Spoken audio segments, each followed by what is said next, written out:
അതെ ആണ് ജർമ്മനി ട്ടാ. Germany is that. കുറെ നാൾക്ക് ശേഷമാണ് അപ്പനമ്മനെയും കാണാൻ പോണേ. സാധാരണ നമ്മൾ നാട്ടിലേക്കാണ് പോവാറ്. ഈ തവണ അപ്പനമ്മയും ജർമ്മനിക്ക് ഞങ്ങളെ കാണാൻ വരാണ്. അമ്മ ഒരു തവണ ജർമ്മനി വന്നിട്ടുണ്ട് ഒറ്റയ്ക്ക്. പക്ഷെ അപ്പൻ ആദ്യമായിട്ടാണ് ജർമ്മനിക്ക് വരുന്നത്. ജർമ്മനിയിൽ നിന്നല്ല, ആദ്യമായിട്ടാണ് ഫ്ലൈറ്റിൽ കയറുന്നതും ഇന്ത്യക്ക് പുറത്ത് പോകുന്നതും. ഫ്രാങ്ക്ഫർട്ട് എയർപോർട്ടിലാണ് വന്നത്. എയർ ഇന്ത്യയിലാണ് വന്നത്. വീൽ ചെയർ അസിസ്റ്റന്റ് ഉള്ളതുകൊണ്ട് വഴി തെറ്റിപ്പോലെന്ന് ഉറപ്പുണ്ടായിരുന്നു. പക്ഷെ പുറത്തേക്ക് ഇറങ്ങാൻ ലേറ്റ് ആയത് കണ്ടപ്പോൾ ഞങ്ങൾ വിചാരിച്ച് ഇമിഗ്രേഷനിൽ പ്രശ്നം ഉണ്ടായിട്ടുണ്ടോന്ന്. കുറച്ചു നേരം കഴിഞ്ഞപ്പോൾ അപ്പച്ചൻ ആരോടൊക്കെ ചോദിച്ചിട്ട് വൈഫൈ കണക്ട് ചെയ്ത് ഞങ്ങളെ വിളിച്ചിട്ടുണ്ടായിരുന്നു.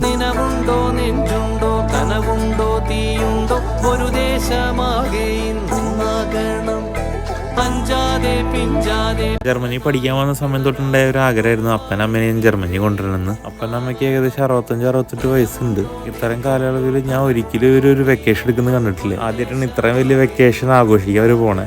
വീട്ടിലെത്തി പെട്ടി തുറന്നപ്പോൾ തന്നെ ഇൻസ്പെക്ട് ചെയ്യാൻ നമ്മുടെ സോനെത്തി. ഇൻസ്പെക്ഷൻ മാത്രമേ ഉണ്ടായിരുന്നുള്ളൂ.